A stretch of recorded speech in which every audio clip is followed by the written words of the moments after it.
عمران خان کی قیادت میں شہریوں کے مسائل ان کی دہلیز پر حل کر رہے ہیں۔ حلقہ کے عوام کی خدمت کرنا ہی ہماری نوکری ہے۔ ان خیالات کا اظہار سابق وفاقی وزیر رانا نذیر احمد خان نے نواحی موضوع تمولی میں ترقیاتی کاموں کا افتتاحی تقریب میں شہریوں سے خطاب کرتے ہوئے کیا۔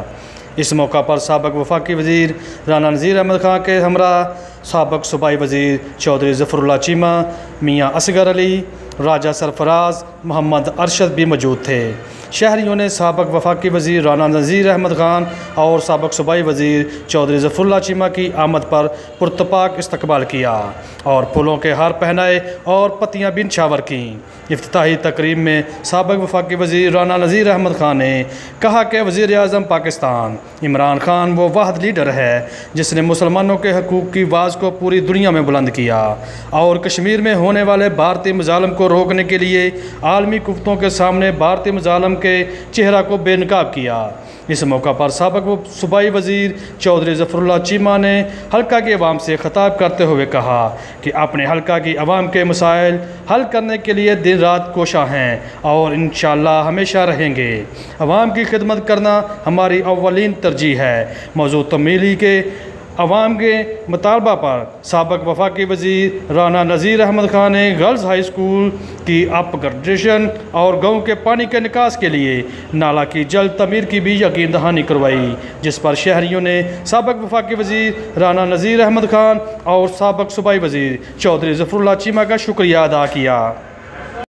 پتہ لگے گا ذکی نوکری کی تھی، اس لیے جو ساڈا مقام ادھر ہی چلے جاؤ، لندے والے چلے جاؤ، دور کی جگہ لندے والے چلے جاؤ، پڑھا تھوڑے میں ادھر پھر کے ویکھو، سجدہ والا پنڈ پھر کے ویکھو تے میرے دمولی پھر کے ویکھو، انشاءاللہ تعالیٰ تمہیں ساری نوکری ساری خدمت انہوں نے کام سے محسوس نے مہربانی فرمائی ہے کہ جتے وہ نے اسی ہار کے بھی جت گئے وہ جت کے بھی ہار گئے نے، یہ گل حقیقت ہے۔ لیکن تواڈے لیے علم فکریہ ضرور ہے۔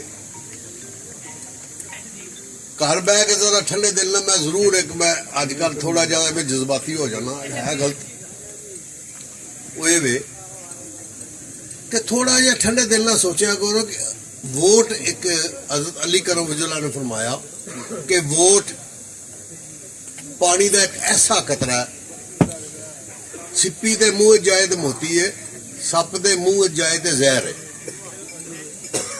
ووٹ ایڈا قیمتی ہے۔ امام حسین دی لڑائی یزید کتے نال یہی سی نا کہ بیعت کر لے، انہیں کہا سی برے بندے دی بیعت نہیں کرنی۔